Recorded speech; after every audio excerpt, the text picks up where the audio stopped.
A cognitive behavioral therapist that wants to come up with both a prevention plan and an intervention plan. That's three things. Cognitive behavioral therapist that will help you come up with a plan to prevent certain things, and the things that can't be prevented to intervene in the middle of those things. Strategies, not talk. Talk is great for NTs. I would say for the NT to go to a therapist by herself and to just talk the entire hour, that would be good for her. She drags your ass along, and now the three of you are sitting in there and she's hogs all the airtime. You're going to be off in no man's land at about the 5-minute mark. You won't even be there mentally. Yeah. You're going to feel like you're on trial. Let's go. Hey, Matt, let's me and you go and talk to this therapist about how much shit you've been doing wrong. You're going to feel like you're on the witness stand, or you're going to feel like you're on trial and being interrogated. I have a ton of structure. My structure is you present me with the problem that you want to address, and I'm going to provide you with some suggestions. That's my structure in these groups. What's the problem? Give me the summary of the problem. I've said that to the NT Wives and the NT Wives group about 5,000 times. Give me the summary of the problem. I don't need a huge backstory. And then I'm going to spend an equal amount of time, if not more time, providing some suggestions for prevention and intervention. And I interrupt a lot because when clients are talking to me, almost every sentence, there's something to address. If there's a paragraph with 10 sentences in it, in my mind, that's 10 bullet points, each of which needs to be addressed before we move on, because as the person is talking, there's stepping stones in each sentence. And if I let them go on for too long, I interrupt a lot, especially in the NT Wives group. If we go too long, we've kind of skipped over a bunch of stuff. And we can't get down here to number 10 issue because she rattled off issues 1, 2, 3, 4, 5, and 6, and 7. So I have to stop her quickly and say, okay, wait, before we move on, let's look at that one, because that one ties into the next one. And plus, guys on the autism spectrum, they thrive on structure and routine. They're not improvisational. They don't like to go in here willy-nilly and just, well, I don't know, let's just wing it. That's not their stuff. With respect to the feeling criticized piece, wordage is king. Wordage is king. His self-esteem is already in the toilet. It doesn't take much for him to feel criticized. Sometimes your neutral comments download to him as criticism. You're not necessarily being critical or doing anything wrong, but he's going to download it in a certain way because he's hypersensitive.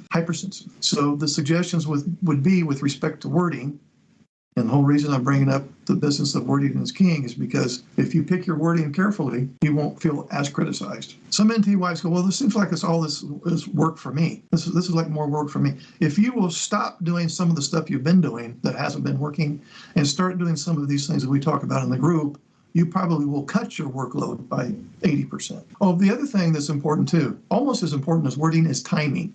So let me back up and say wording and timing is king. So some questions to ask with respect to timing. Is this something I want to address now, or is this potentially a bad moment? For example, he just got home from work and you don't know what his mood is. With respect to wordage, I would use I statements and we statements and basically never use you. Well, you.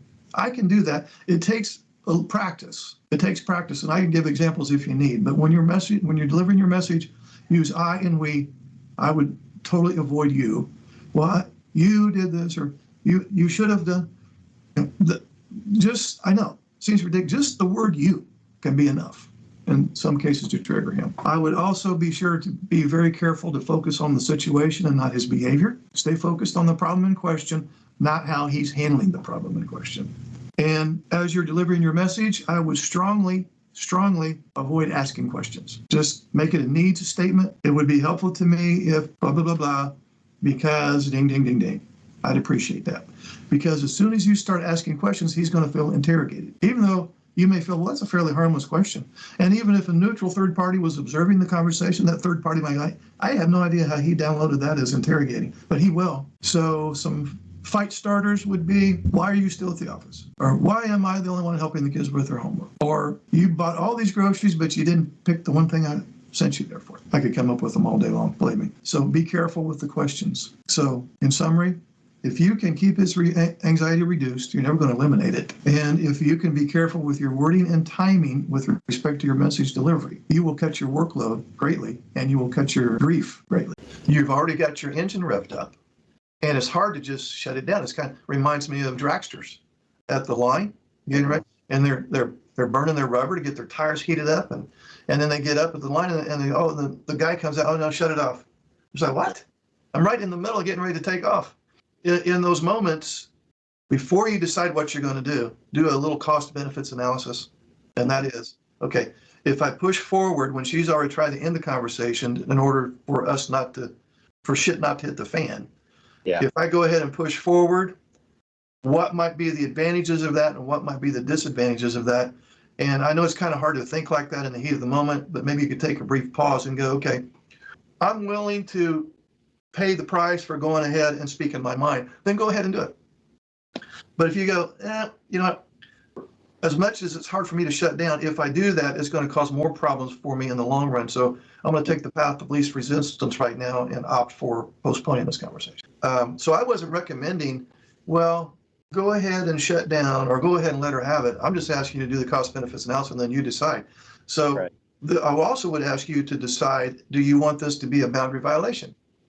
Because I'm not going to say that, you're only eligible to have a certain amount of boundaries to set up, X amount of boundaries. No, that's a very individual thing. So if you wanted to, you could say, let's use an example where you want to turn this into a boundary violation. Okay, and we're going to use our scripts. That's how we set boundaries. And this is Jack talking to his wife, and you would want to have this conversation with her before shit has the potential to hit the fan. Mm-hmm.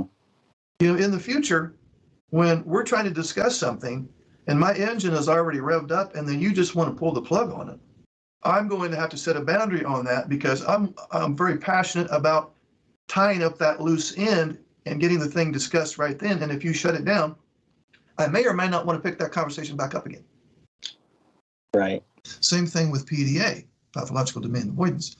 He's avoiding demands because of sensory sensitivities, emotional dysregulation, anxiety, problems with prediction, mind blindness, emotions blindness, and all of that stuff looks like pathological demand avoidance. He's a solo player, just happens to be married. He's very independent and very autonomous.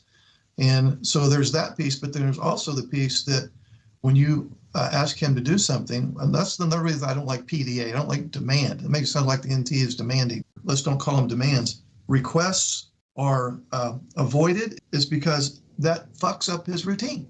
I wasn't planning on this. You come along, well, hey, can you do that? Well, now you've messed with his routine. So with this PDA business, what's really going on is he is autonomous. He has a problem with additional things being thrown on his plate, expectations. People tend to view you as being needy and very non-self-efficient, which he is, in the emotional sense, is not needy at all, and he's very self-sufficient. So, quick message to neurotypical wives out there married to an autistic husband in a neurodiverse marriage. When you try to tell your autistic husband how you feel and he doesn't get it, and he says, I don't understand why you would feel that way. He's not saying, I don't care how you feel, or that you shouldn't feel that way. He's saying, I don't understand why you would feel that way. Because if he has ASD level 1, he has this little thing called alexithymia.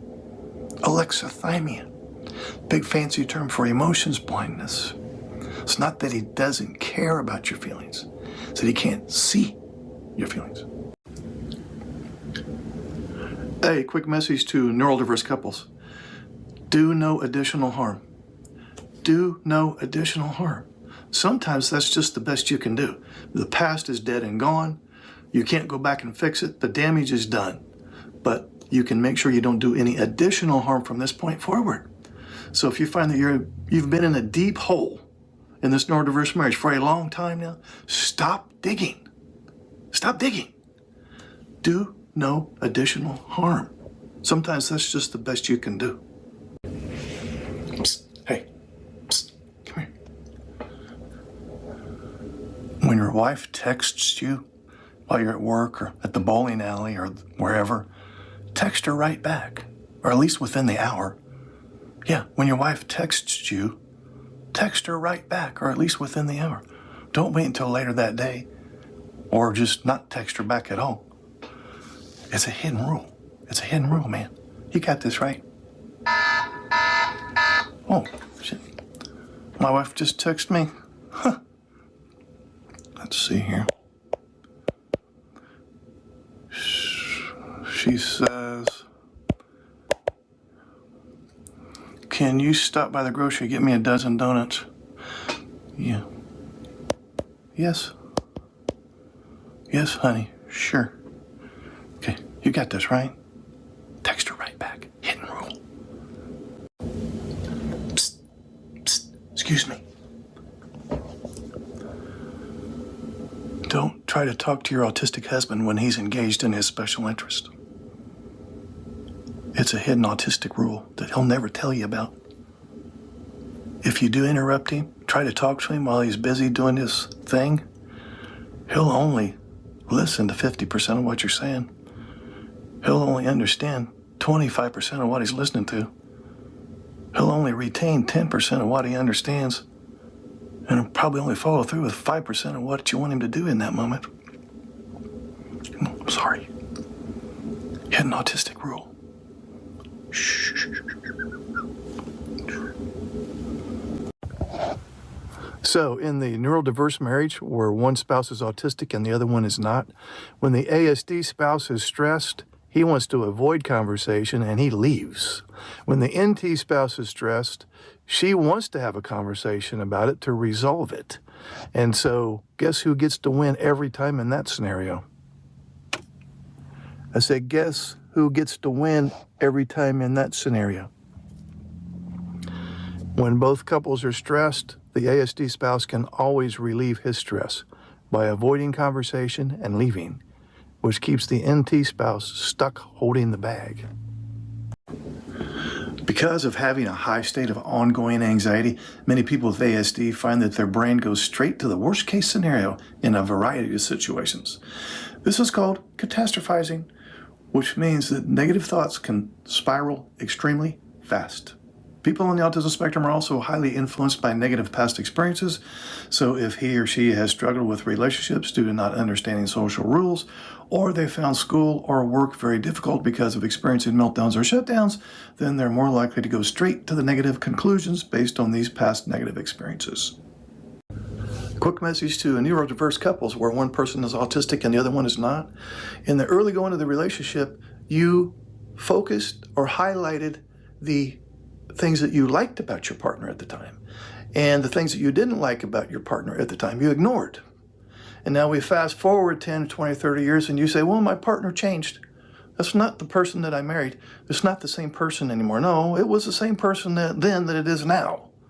Now, I will say that partners do change somewhat over time, but the other 80% of what was going on is selective attention. You liked certain things, you focused on those. You didn't like certain things, you ignored those. And so the older you get and the longer the marriage goes on, you don't work like that anymore. Now you forget the good things that you liked and you start focusing on the stuff that you don't like about your partner. That's what's going on. Hey, did you know that your autistic spouse is allergic to the 3 C's? Yeah, he's allergic to conflict, he's allergic to criticism, and he's allergic to crowds, especially noisy crowds. So when you're trying to make sense of him, think allergy, 3 C's. Super quick message to neurodiverse couples. When the two of you are pissed at one another and you're not sure what to say or do, say nothing. Zip, leave, calm down, then come back. Zip. Trying to change the other person so that you'll feel better doesn't work. You have evidence of that. In fact, trying to change the other person makes a bad problem worse because when they don't change, you assume that they don't want you to feel better. So you've heard the term never give up. Well, if what you've been doing isn't working, I would say give it up. And you've heard the term try again. Yeah, well, if what you're doing isn't working, I would say stop trying that. And you've heard the phrase just try harder. Well, if what you're doing isn't working and you're trying harder at what's not working, then that means you're going to make the bad problem worse. To the NT wives out there, if you've tried to get through to your husband by appealing to his emotions and his empathy and talking about your feelings, as you have found out, you don't get anywhere because he doesn't speak emotionese. If you want to get through to him, you're going to have to think like he thinks rather than insisting that he feels like you feel. And how you're going to get through to him is appeal to his logic. So stop with the speaking emotionese, just making that term up, it doesn't exist. Instead, start speaking logicies. Hey guys, this is Mark, and a quick message to the NT spouses out there. if you were outside and you got rained on, you wouldn't look up at the cloud and go, I can't believe that damn cloud just rained on me. You know, taking it personally as if that cloud was targeting you specifically. So the same thing applies with autism.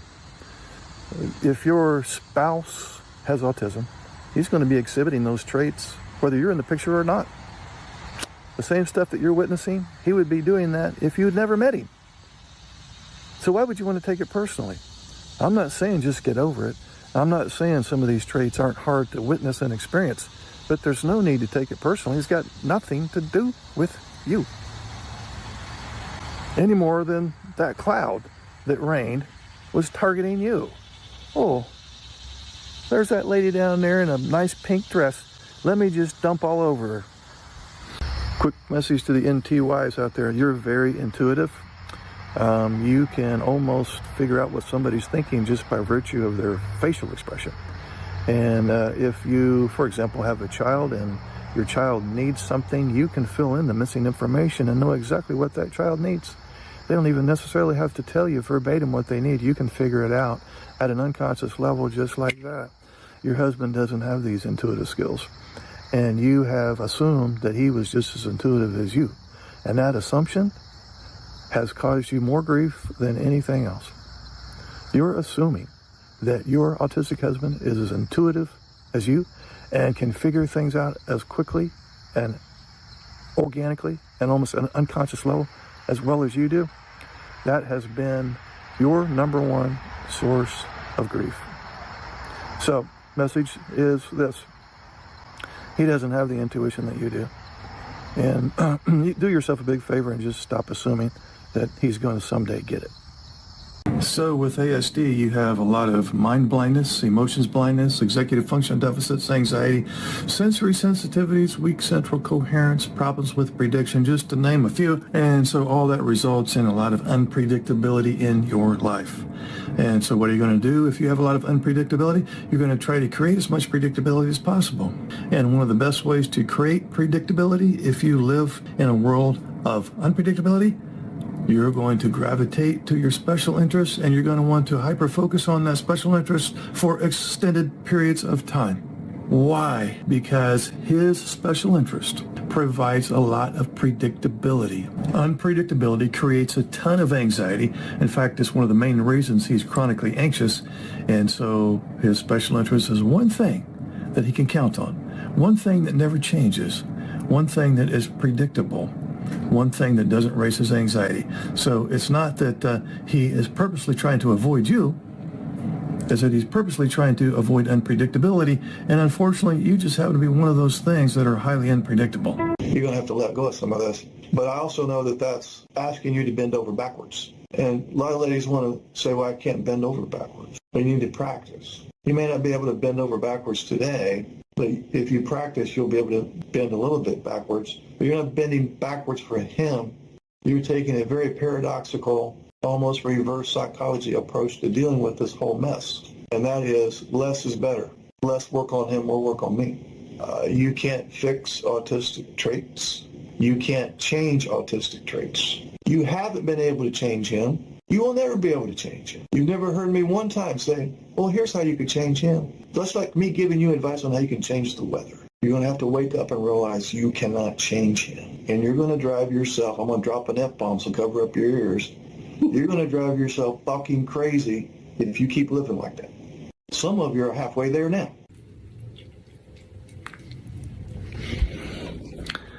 That was Quinn.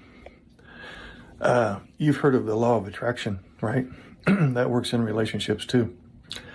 And so the more you observe what's going wrong, the more you think about what's going wrong, the more you talk about what's going wrong, the more you try to fix what's going wrong, the more you grow and attract what's going wrong. So we could say that if you believe in the law of attraction, which I do, and it works whether you believe it or not, and you're affected by it whether you believe it or not, then we could say that that's why you're having the level of difficulty that you're having, because it's become the number one focus. It's been a priority. What can we do instead? Flip it on its head. And that would be, I'm going to start observing the 1 or 2 things that are going right instead of the 99 things that are going wrong. I'm going to observe the things that are going right. I'm going to focus on those. I'm going to think about those. I'm going to talk about those. I'm going to mention those things when they occur and try to grow that. Try to attract that. Try to let that be the new focus. You are a creator. Whether you believe it or not, doesn't matter to me. You're creating anyway. Are you creating drama and chaos? Or are you creating harmony? You pick. Message to the NT wives out there. Your well-oiled, finely tuned, exceedingly intelligent emotional brain is your emotional guidance system. It is your guidance system. It helps you to understand how to process things. It helps you to understand what to say and do in certain situations. It helps you with your decision-making processes, just to name a few. Can you imagine not having that guidance system? I said, can you imagine not having that guidance system? The answer is no, you cannot. So, if you could, you would know what your autistic husband is going through. You're operating on all 8 cylinders with your emotional guidance system. He doesn't have 8 cylinders. The more you talk about the past, the more you preserve the past. The more you bring up the past, the more you relive the past. The more you think about, focus on, and feel the emotional pain of the past, the more you bring the past into the present moment.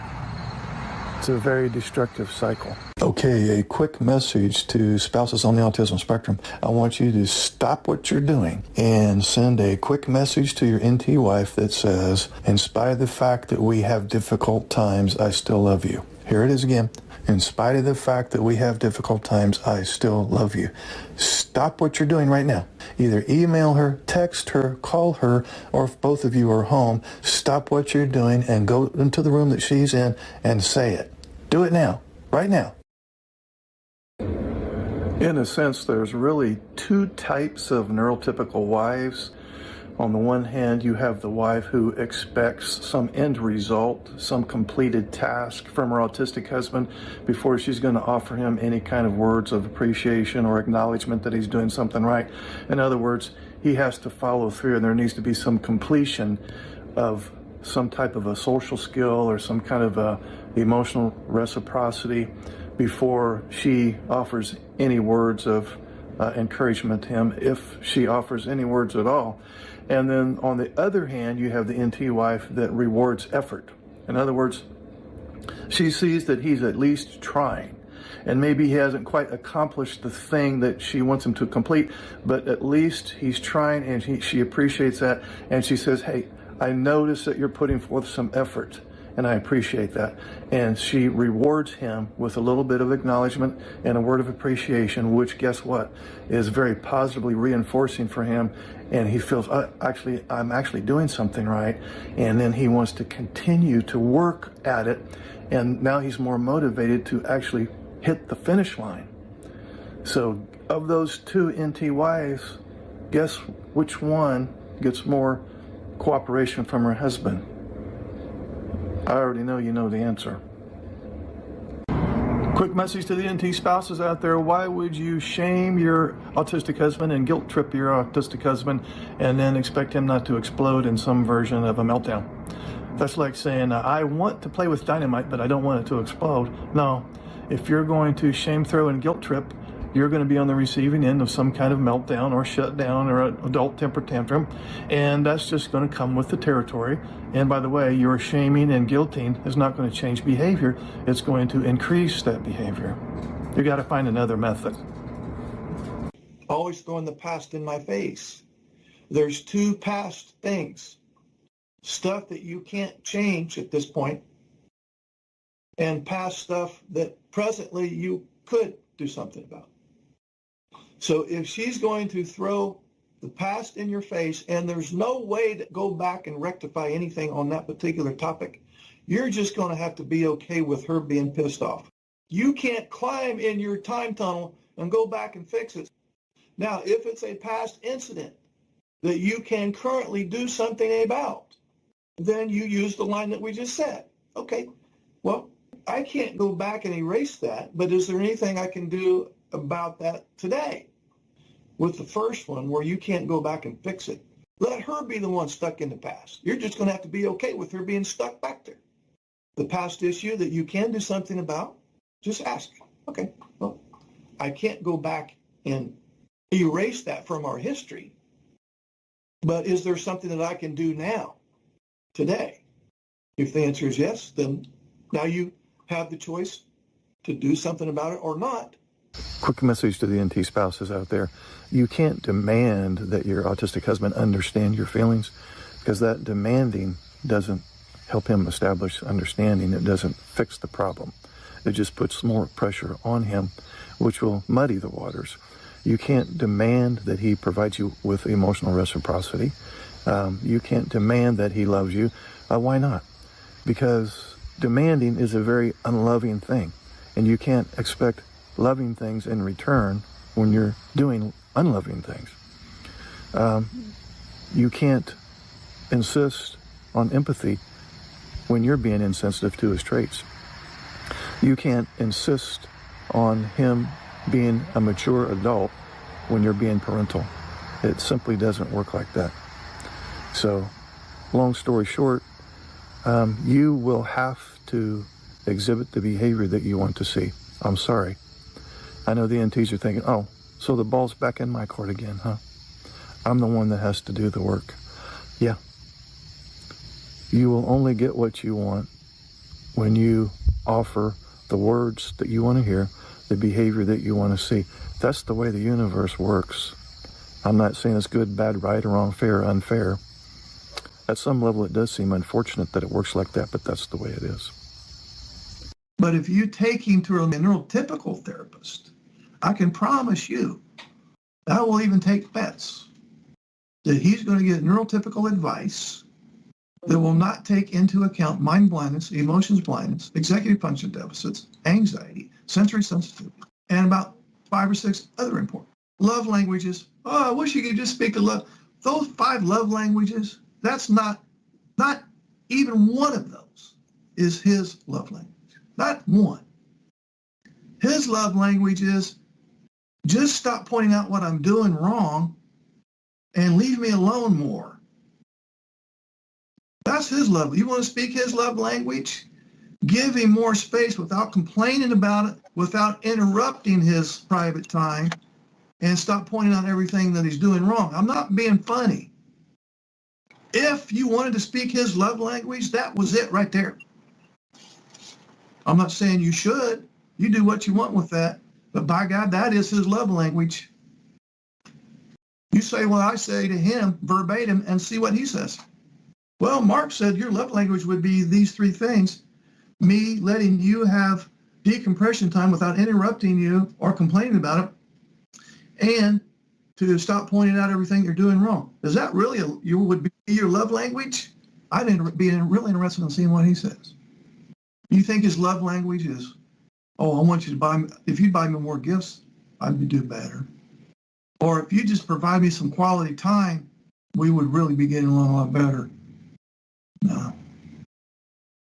Would you like to schedule a paid private coaching session? This will be in the form of a face-to-face Zoom call. Underneath any of my videos, you'll see this Calendly link. If you click on that link, it'll open up my calendar. You can pick the available days and times that works for your schedule. You'll get a follow-up email immediately after purchasing a session that will have the Zoom link that coincides with the day and time that you picked. I will get an email too that you scheduled a session, and I will be available on that exact day and time, and we will talk. I look forward to working with you. Hey guys, this is Mark. Click on the join button underneath any of my videos, then click on members only videos, and then click on join, and for $9.99 a month, you'll have access to members only videos, which are excerpts from previous workshops I've conducted for NT partners, ASD partners, and the neurodiverse couple. New videos will be uploaded weekly.